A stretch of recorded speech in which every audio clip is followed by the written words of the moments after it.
member ng KBP, legit ang... It's time, baby. Broadcasting live at RPA Corporation Building, Kilometer 8 along Nautical Highway, Barangay Bayanan 2, Calapan City, Oriental, Mindoro. This is RFM Online Radio. This station is a proud member of the KBP, ang kabisada ng mga broadcaster ng Pilipinas.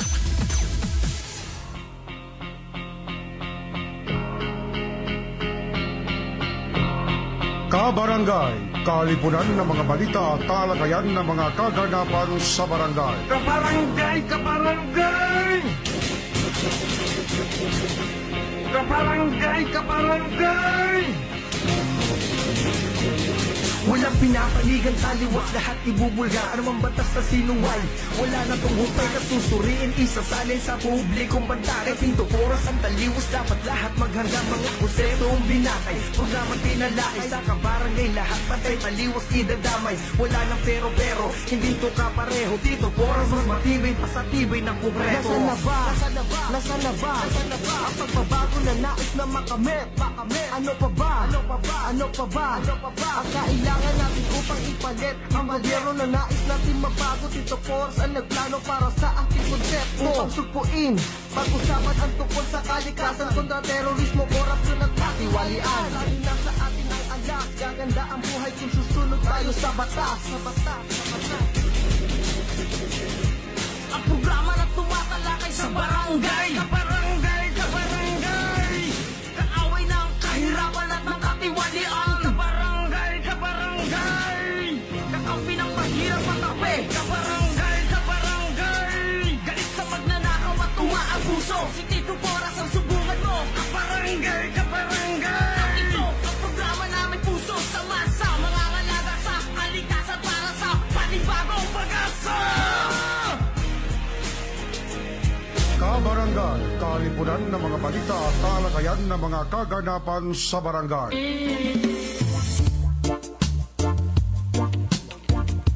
Walong minuto ang nakalipas na nagmamadaling alas 8 ng umaga. Assalamualaikum, magandang araw, magandang umaga, magandang hapon, wherever you are. Sa lahat ng mga nakamonitor sa atin online. Live tayo sa TikTok and live din tayo sa YouTube. Kamusta po kayo mga kaibigan sa araw na ito na maulan? Halos lahat na bahagi ng ating kapuluan ay dumadanas ngayon ng malakas na mga pagulan. Subaybayan lamang ang ORFM na nagbibigay sa inyo ng serbisyo ora mismo.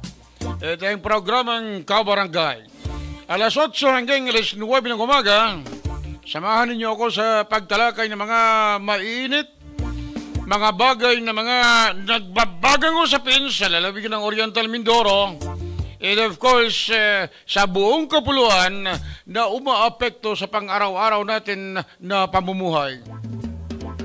Sa araw na ito ay binabantayan natin, deklarado ang malawak na bahagi ng ating kapuluan na walang pasok ang mga paaralan. May kasama ata ang Oriental Mindoro sa deklarasyon na yan. Walang pasok walang pasok, kaya ingat.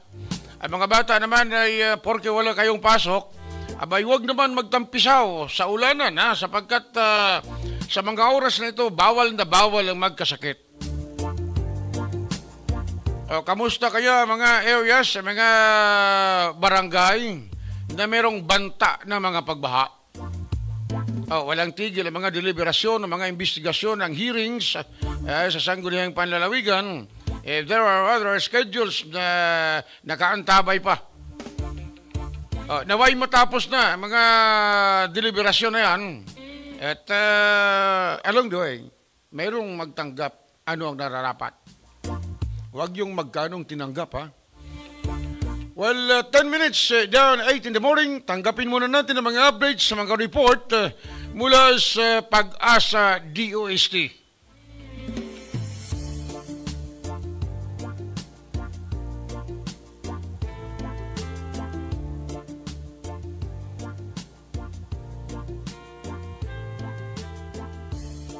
Okay, while waiting mga kaibigan sa report ng DOST Pag-asa, kahapon ay patuloy na naganap ang hearing sa sangguniang panlalawigan. Bantayan po ninyo ha, may mga video ko na ilabas mamaya-maya after the weather forecast. At inamin ni Provincial Administrator Attorney Earl Turano na may mga areas na hindi pwede para sa dredging sapagkat may mga natural na kaugalian ng mga lugar na baka hukayin ito, dredge ito ay lalong problema ang idudulot. Lalo na yung mga bukana, mga bunganga na mga ilog na may mga tulay o infrastructure o dili kaya mga lugar na kulang ang buhangin. Well, siguro handa na ang report natin. Ito ang report ng DOST Pag-asa sa pagtaya ng ating panahon.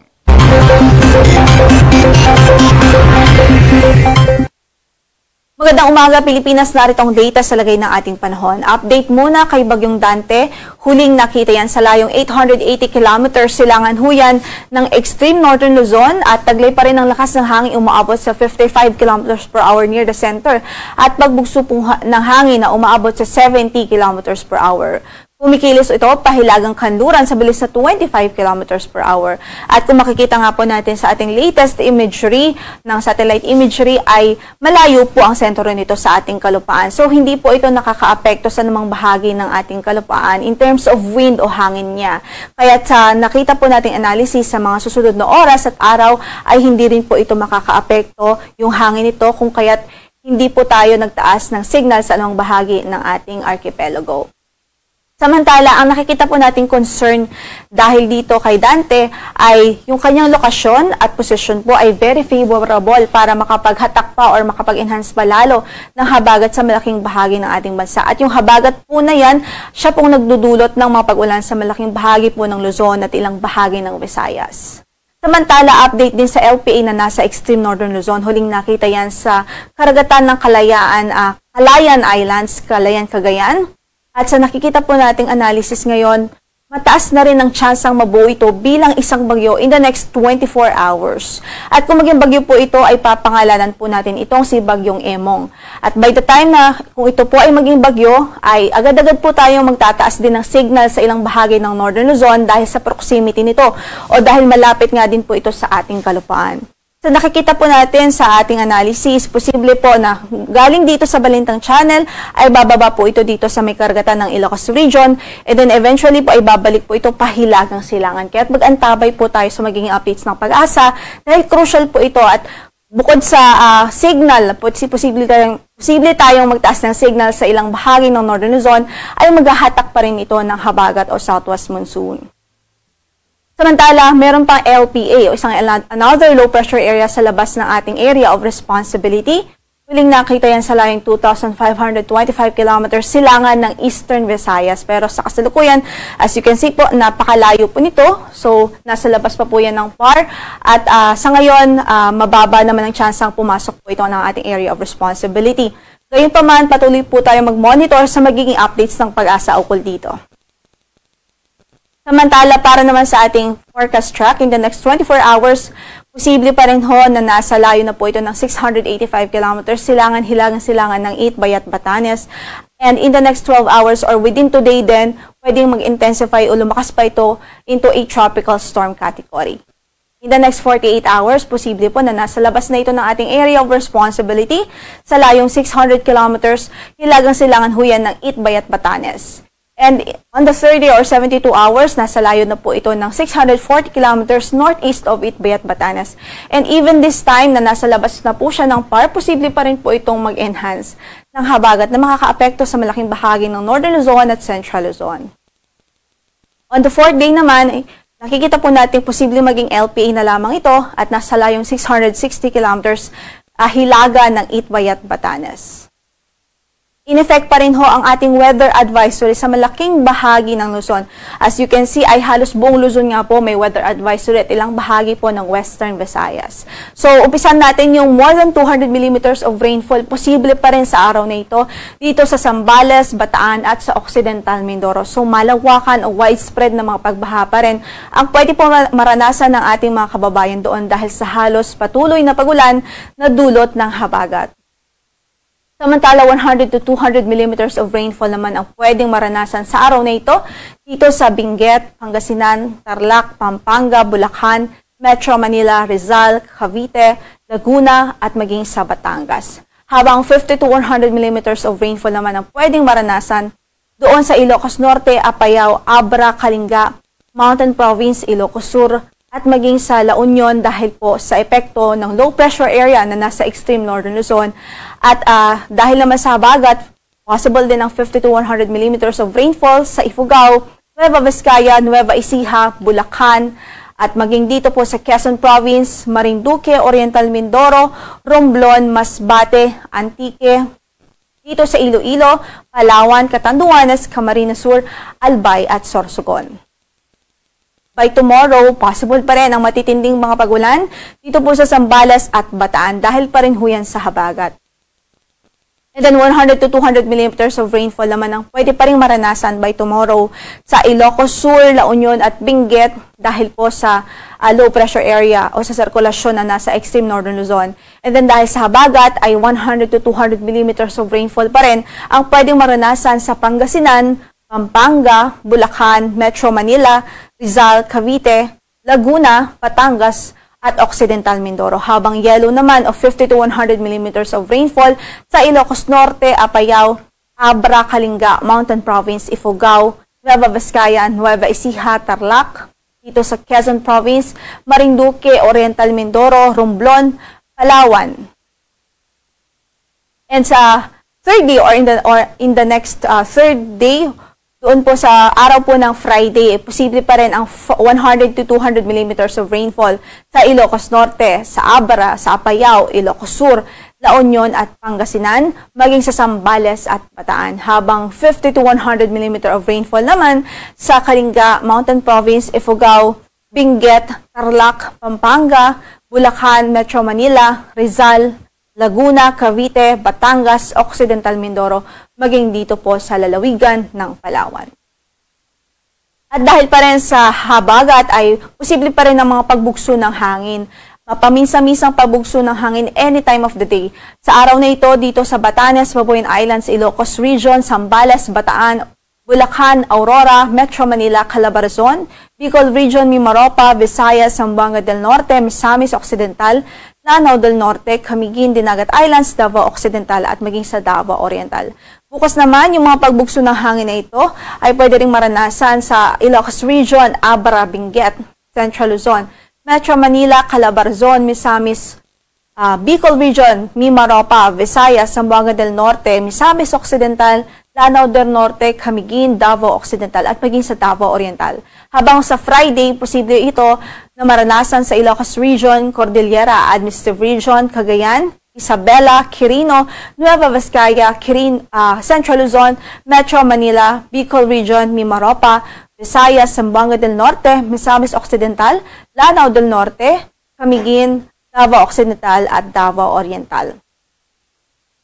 Samantala, wala po tayong gale warning sa ngayon sa anumang bahagi ng ating mga baybaying dagat, pero katamtaman hanggang sa maalon ng kondisyon ng karagatan sa northern at western section ng Luzon, kung kaya't patuloy natin pinag-iingat pa rin ang ating mga kababayan dahil syempre, maliban dito sa hangin na ito na katamtaman hanggang sa malakas o sa pag-alon na katamtaman hanggang sa maalong kondisyon, ay masama din po ang ating panahon dahil pa rin sa presence o sa pag-prevail nitong habagat at ng LPA na nasa extreme northern Luzon. Samantala, as of 5 a.m. in the morning, ngayon lamang po ito ay nakataas pa rin ng orange rainfall warning dito po sa Zambales at Bataan. Ibig sabihin, nariyan pa rin ho ang patuloy na banta ng malawakang pagbaha dahil sa mga pag-ulan na ito. Samantala, yellow naman sa Tarlac at dito sa ilang bahagi ng Pampanga, sa Rizal, Metro Manila, Cavite, Laguna at maging sa Batangas. So, posible pa rin ng mga pagbaha sa araw na ito sa mga low-lying areas o sa mabababang lugar na flood-prone areas. Samantala, sa Visayas din po o ilang bahagi ng Mimaropa region at ilang bahagi ng Visayas ay nakatas din ng orange rainfall warning dito po sa Occidental Mindoro, ilang bahagi ng Occidental Mindoro, partikular sa Lubang, Look, Paluan, Abra de Ilog, Mamburao at maging sa Santa Cruz. Habang yellow naman po sa ilang bahagi pa o sa natitirang bahagi pa ng Occidental Mindoro. Kahit patuloy pa rin nating pinag-iingat ang ating mga kababayan doon sa Mimaropa region, Western Visayas at malaking bahagi pa ng Luzon dahil as you can see sa ating forecast po, magpapatuloy pa rin yung mga pag-ulan na dulot ng habagat. Samantalang sa Northern Luzon naman ay mga pag-ulan dulot ng LPA o low pressure area na nasa extreme Northern Luzon. Kaya ingat po, stay vigilant at wag hong maging kampante dahil posible pa rin ang mga pagbaha at pagguho ng lupa. Yan ang latest mula sa Pag-asa. Ito po si Lori de la Cruz.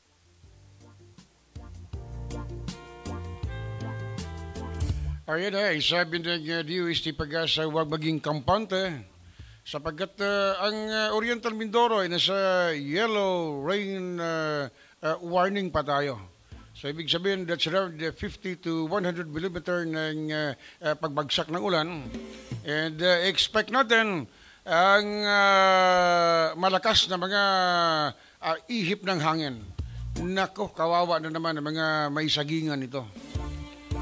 Good morning kay Mark Anthony Mindaog dyan sa may Barangay Malamig, Galapan na nakamonitor sa atin ngayon.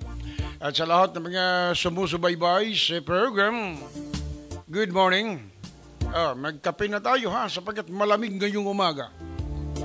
Pero kahit malamig ngayong umaga, mainit ang talakayan kahapon sa sangguniang panlalawigan. Huwag kayong kakalas. Ito muna ilang mga reminder. Pagbalik natin mamaya, mga highlights na nakita natin sa proseso ng hearing kahapon sa sangguniang panlalawigan. Good day everyone! Andito ako ngayon sa Amica Residences 1 na located sa Sabatan, Orion, Bataan. Behind me is a Joyce Model House. This model is priced at 3 million for house only and 3.8 million naman for house and lot, with a lot area of 80 square meter and 69 square meter floor area. Meron itong 2 bedrooms, living area, dining area, kitchen, 2 bathrooms, carport, fence, terrace, stainless steel gutter, stainless steel railing, stainless steel fence.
Alam niyo ba na 20% lang ang down payment dito at payable for 12 months? At isa pang kagandahan dito, ang remaining balance ay payable for 60 months or 5 years. At dahil kay Robino Home Builders Corporation, turning dreams into possibilities.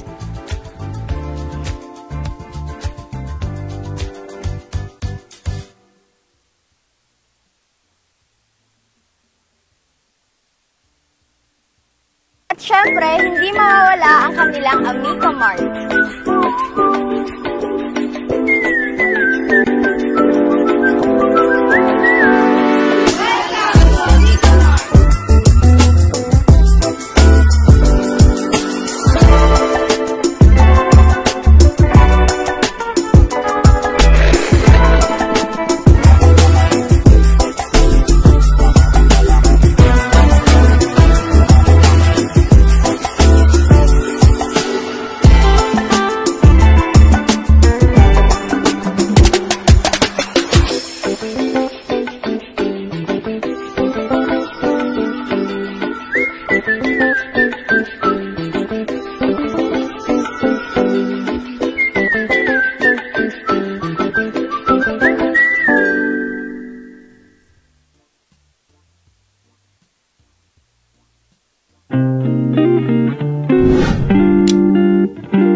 26 minutos ang nakalipas sa nagmamadaling alas 8 ng umaga.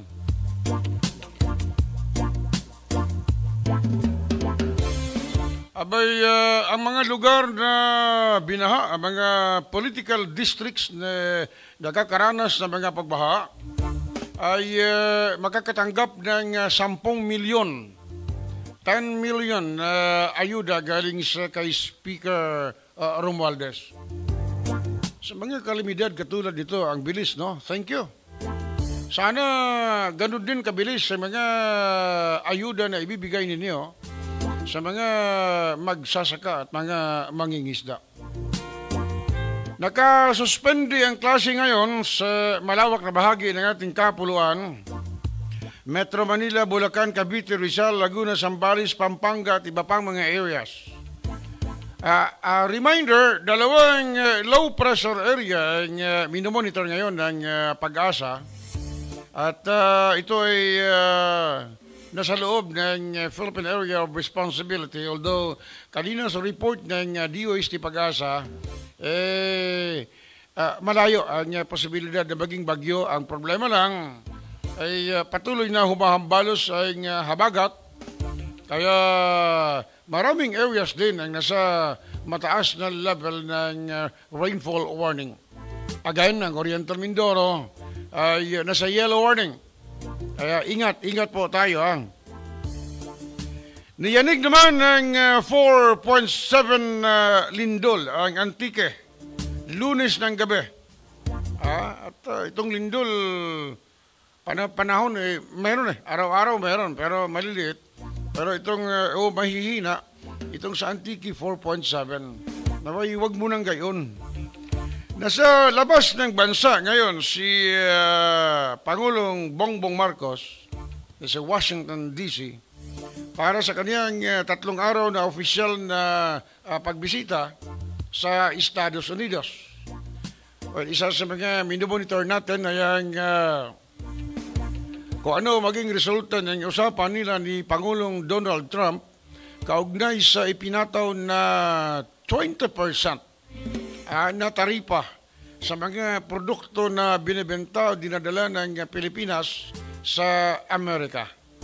Lalo na mga produkto natin inline sa coconut industry. Naway magkaunawaan. At matagal na medyo, akala ko natulog na ang usaping ito itong impeachment. No, sa July 29, right after the zona, 28 kasi zona Sa 28, malalaman na rin natin, may mga readjustment ba, may mga bago ba na mga maging leaders sa lower house? Mabago ba ang organisasyon, ang leadership sa Senado? Si Cheese pa rin ba? Or may iba nang pwede na maging Pangulo ng Senado? So sa 29, bantayan po natin yan mga kaibigan sapagkat mag-convene na. The Senate will convene sa July 29. July 28, ito yung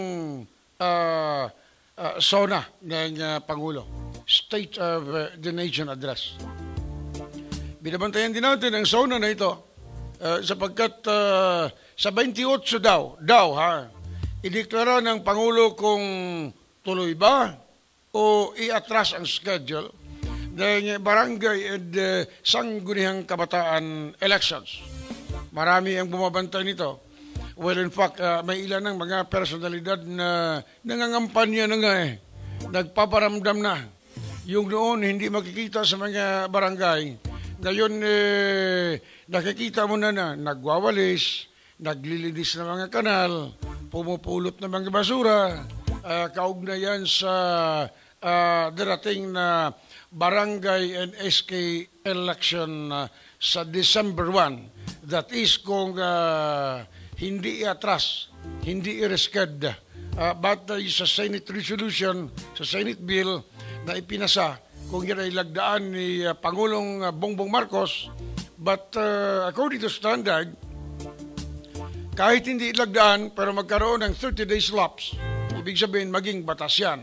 Now, pakinggan natin, i-monitor natin kung ano maging statement ni Pangulong Marcos sa kanyang State of the Nation address sa July 28. Monitor din kayo dito sa ORFM and maybe we will set up na madala natin sa inyo live ang sauna ng Pangulo.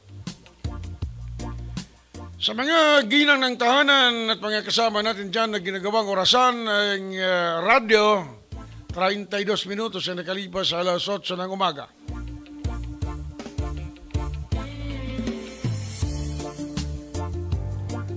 Kahapon mga kaibigan, umaga 9:30, then nag-resume 1:30, halos buong araw, pinag-usapan ang dredging.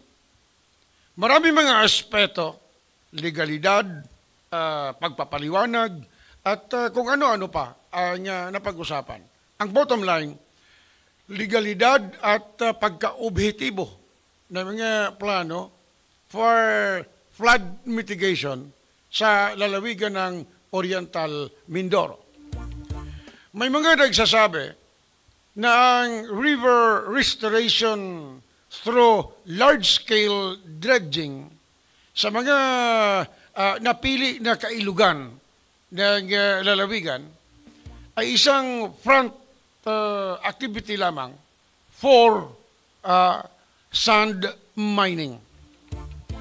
Ayon naman sa provincial government, walang sand mining, walang black sand mining, sapagkat ang ginagawa lamang ngayon ay mga preparasyon, mga bahagi ng tinatawag na paghukay, pagpapalalim ng mga kailugan. And since April, walang nagaganap na dredging sa Oriental Mindoro.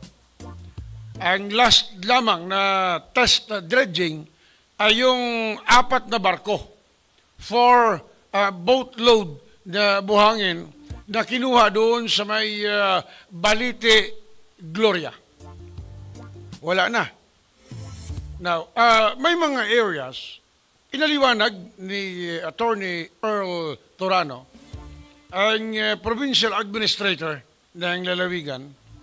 Pinaliwanag niya na maraming mga areas ang request ni Governor Bons Dolor para isubject sa river restoration or dredging. Pakinggan natin si Attorney Earl Torano. Hindi po lahat ng river systems na nirequest ni Governor na pag-aralan at mapasama sa dredging project ay na-approve ho ng MGB. Ang Butas River ho, hindi ho siya na-approve because according to MGB, if Butas River will be dredged, it will, based on the physical characteristics of Butas River, dredging will not help Butas River. It will hasten the erosion of Butas River. Second, hindi rin ho pwede ang Pula River because sa bunganga ho ng Pula River, meron ng tulay. Hindi ho pwedeng mag-dredge ng malapit sa tulay. Yun pong sa Bulalakaw, hindi rin po siya nag-qualify initially because masyadong maliit yung volume ng buhangin. So, hindi siya ripe for dredging.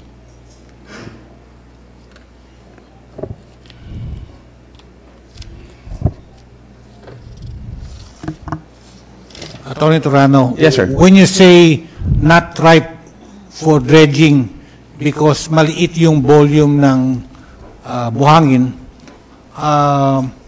what is the estimated volume of sand? I really do not know, sir. It's with the MGB. They're the one who conducted the test. Okay, so are you saying that if the river has low volume of sand, it will not qualify for dredging? There are different reasons for a river not to be qualified as a river dredging zone. Okay. One of them is kapag maliit ho yung volume ng sand, ibig sabihin nun, kakaunti yung nakabara yung sediment accumulation sa bunganga. So, another reason is that pag nagkaroon ho ng dredging, mas mapapabilis yung erosion like what happened in Butas River. Kaya yung Butas River ho, hindi ho siya nag-qualify based on the analysis and study of the MGB. Dredging will not help Butas River. Then another reason is kapag ang meron hong structure, kagaya ho may tulay, meron hong tulay sa bunganga ng Pula River, so hindi ho pwede mag-conduct ng river restoration through dredging kasi hindi ho makakapasok ang dredger sa bunganga ng Pula River because of the bridge. Okay. So but basically one of the conditions to be disqualified from the river restoration project is low sand volume. Sir, I think, sir, is not low sand volume, but low sediment accumulation. Okay. So they're probably the same, but please proceed.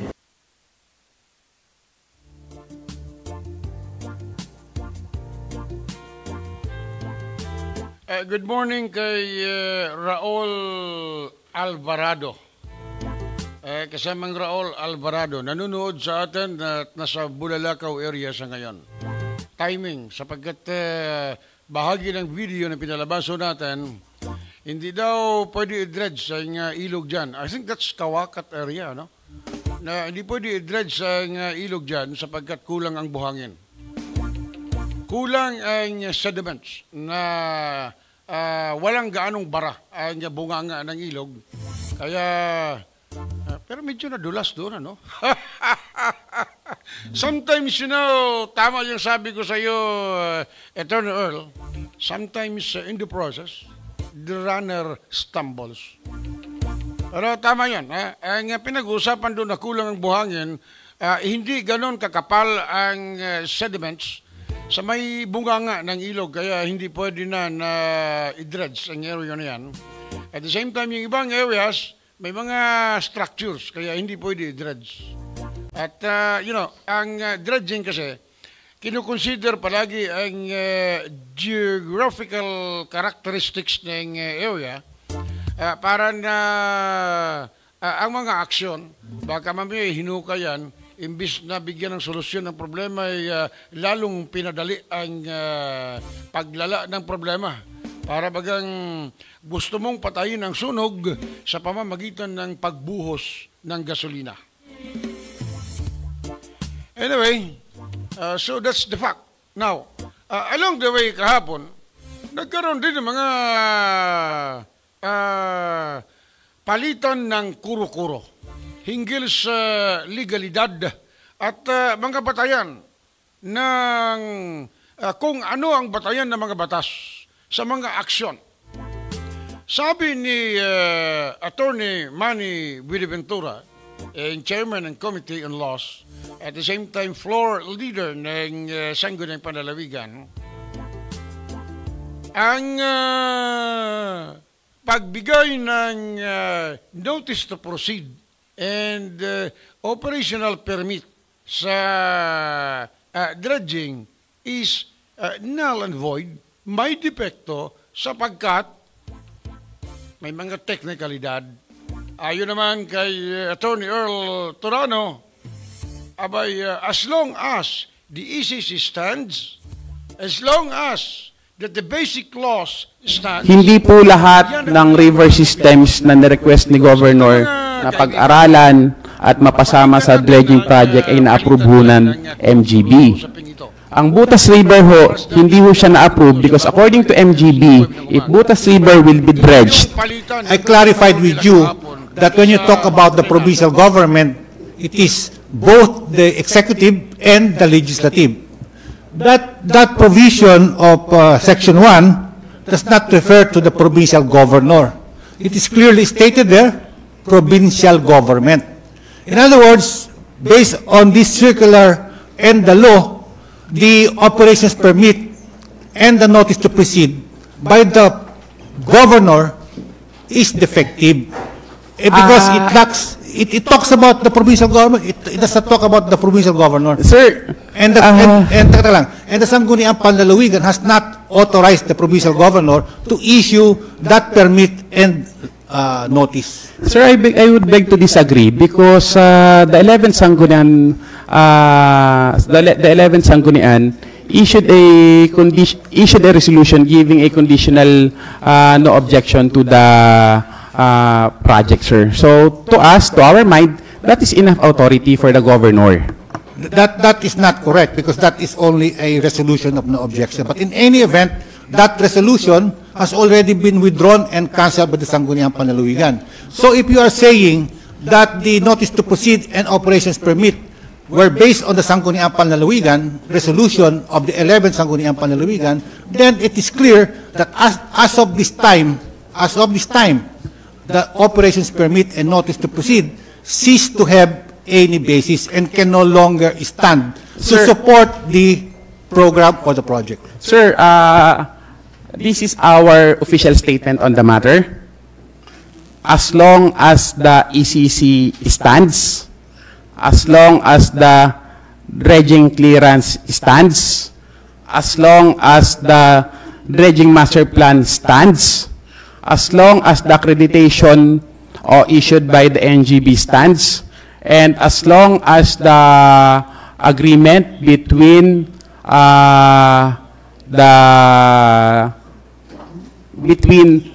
DNR Mimaropa and the proponent is not rescinded, then for us, the notice to proceed and the operating permit likewise stand.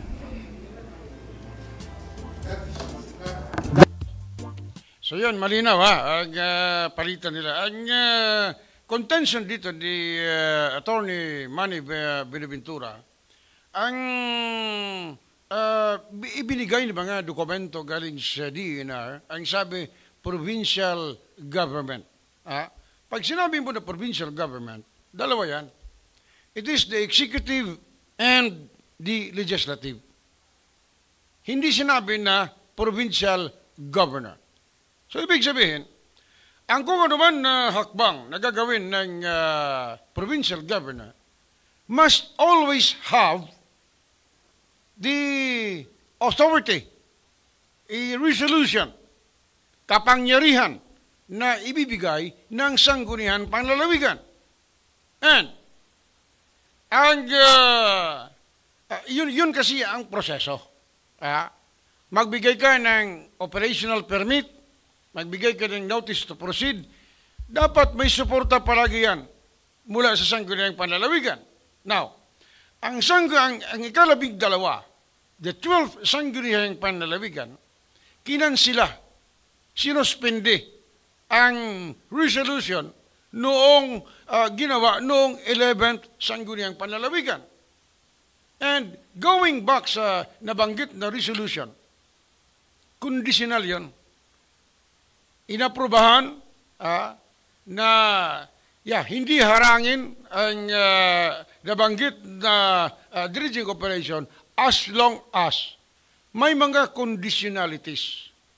In fact, sa talakayan kahapon, nilinaw ni Attorney Roland Ruga na ang mga conditionalities as long as, number one, hindi maapektuhan ang kalikasan, hindi maapektuhan ang naturalisa sa nabanggit na mga areas of operations.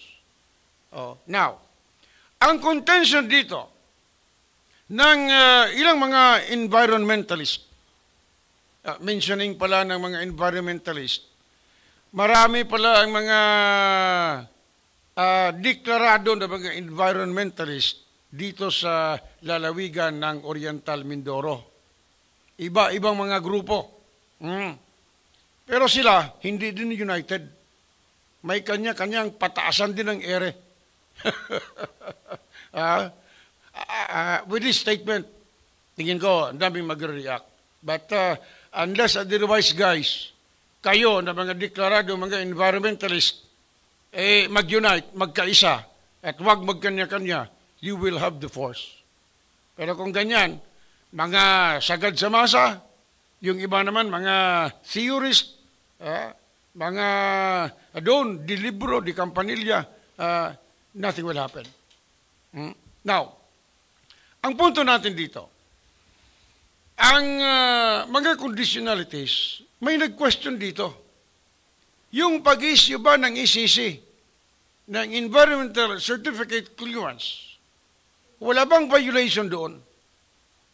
Na tinumbok naman sa unang mga hearings, sa sangguniang panlalawigan, na very concerned, lalo na mga residente, lalo na mga bantay dagat sa Gloria, sapagkat yung area na tinutumbok ng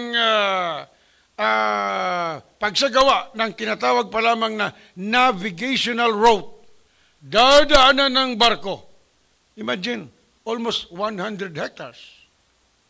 At ang volume ng buhangin, pinatunayan doon sa unang mga hearings na it is about 37 point something million cubic meter. So ngayon, yung area, dyan sa may Balite, meron dyang 9 hectares na mangrove plantation. A program by the government, maintained by the government in participation ng mga residente sa area. And award-winning yung area na yan. Now, proyekto ng gobyerno, posible na masira ng proyekto din ng gobyerno. Within the area, merong tinatawag na mga fish sanctuary. Huwag na natin banggitin na dahil sa dredging, napabilis ang coastal erosion, which in fact, posible, pero this program, hindi natin ito masisi lahat doon sa testing. Pero based on experience, kasi wala pa namang 4 na barko pa lamang kinuha dyan sa Balite, at testing pa lamang yon. But, sa karanasan ng ibang mga lalawigan, lalo na sa San Felipe, Zambales, at other areas, ang dredging ay nagpapabilis ng coastal erosion. Maraming mga buildings, maraming mga agricultural lands, maraming mga naapektuhan sa coastal areas. Posible kaya na mangyari din ito sa Bayan ng Gloria? Ang Bayan ng Bako, ibang kaso ito eh. Kailangan. Daming kailangan, no? Na mabuksan ang bunganga ng ilog sa Bako na yan para yung silted areas na yan, tuloy-tuloy na lumabas ang tubig baha papunta sa karagatan. Mga bagay yan na dapat pag-aralan. So going back doon sa talakayan between Attorney Earl Torano, the provincial administrator, and the committee chairman, Attorney Manny Buenaventura, may mga technicalities doon eh. All of them are lawyers. No? They know what they are talking. Ang tanong, sino dito ang may weakness? Sino dito ang dapat tatanggap na, ay, may pagkukulang kami, may mali kami? Kasi, this will be parang usapin ito ng manok at itlog. Sinong nauna? Manok o itlog? These people na nakita natin sa video, these are experts. International lawyer, si Attorney Buenaventura. Si Attorney Torano naman, well exposed din ito sa mga usapin, sa legalidad ng mga usapin. So, while the people there were talking, ang punto natin dito is, this program, di ko sinasabi na mali si ganon. Ang pinupunto ko dito, while you people are dissecting the legality, the technicalities ng mga programa na ito, paano ang mga mamamayan ho natin na may agam-agam na posible maapektuhan saka sakaling magkaroon ng baha? The arguments hindi pwede iharang sa baha. Well, I know, there are parliamentary procedures na dapat sundin. And there are technical aspects na dapat din sundin. Ang suggestion lang natin, unsolicited suggestion, i-fast track nyo ang usapan. Bilis-bilisan. At sa proseso na bigyan natin ng pag-fast track ang usapin na ito, i-consider ang aspeto ng kalikasan. Pwede na mag-dredge. Walang mali sa river restoration kung ang proseso ay talagang tama na palalimin ng mga kailugan. Malinaw? Kasi ang punto lang naman, paano i-dredge yung area? Itong isang aspect dito na binabantayan natin, ang kinukuha na buhangin, binabiyahe, dinadala doon sa ibang areas at binibenta. Ibang aspeto na naman yan. No? Kaya itong usapin na ito getting closer to a very complicated situation. Whatever will be, anuman ang posible na mangyayari sa mga usapin na ito, bantayan po natin, mga kaibigan. Pero, let's not focus our attention. Huwag lang na ibuhos natin hook, line, and sinker ang ating mga pananaw, ang ating mga attention dito sa dredging na ito.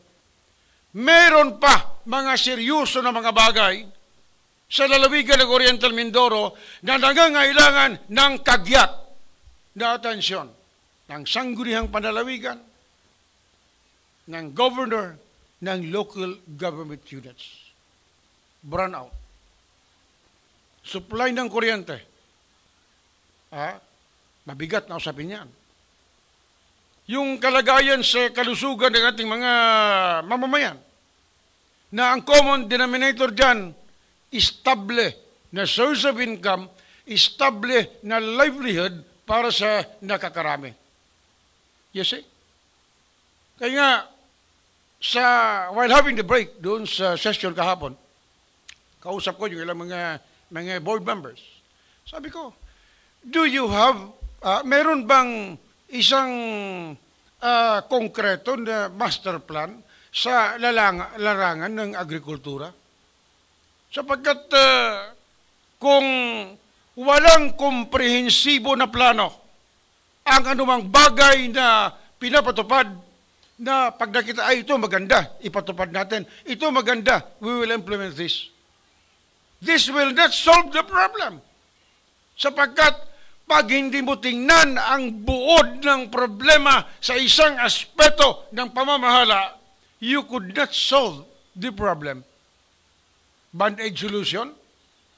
No. Di ba?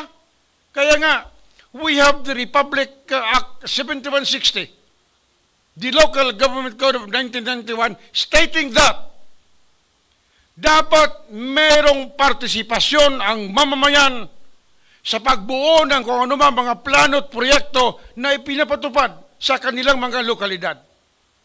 Sa Ingles, ang tawag nila, sustainable and participatory governance to empower our people para masigurado na maayos ang pamamahala sa bawat lokalidad. Batas yan. It's not my statement. I quoted that from the book, LGC 1991. Sa mga pumupurma, nagyayabang na kakandidato para sa barangay election, alam nyo, ito, pag-aralan nyo itong mga sinasabi natin ito. Bumasa muna kayo bago kayo magyabang na maglilingkod kayo sa mga komunidad. Magandang umaga kay Nelmar Topase. Morning po, Tito Porras. Ingat po lagi. God bless. Sana matigil na ang dredging na yan para sa mamamayan ng Oriental Mindoro. Well, that's your opinion, no? Salamat, Nelmar. Pakishare ng broadcast natin para mas marami ang maabot ng ating mga mensahe. So generally mga kaibigan, yung ideas nilalabas natin. Sapagkat if we will not talk about these issues, paano natin maintindihan? Paano natin maunawaan? Sabi ko nga, whatever, anuman ang sinasabi namin dito sa Himpapawid, huwag niyo basta paniwalaan. Double check the data. Tingnan niyo ang realidad. At kung akma, kinakailangan mag-isip ng tama at umakto ng tama. Di ba? Lagi ko sinasabi sa inyo, huwag ipilit na tama ang mga bagay na mali pala. Tapos na tayo sa oras. Maraming salamat sa inyong pagsubaybay. Tandaan, alas 8 hanggang alas 9 ng umaga, Lunes hanggang Sabado, ay ang programang Kabarangay. Ako ang inyong abang lingkod, Tito Poros. Assalamualaikum. Magandang araw.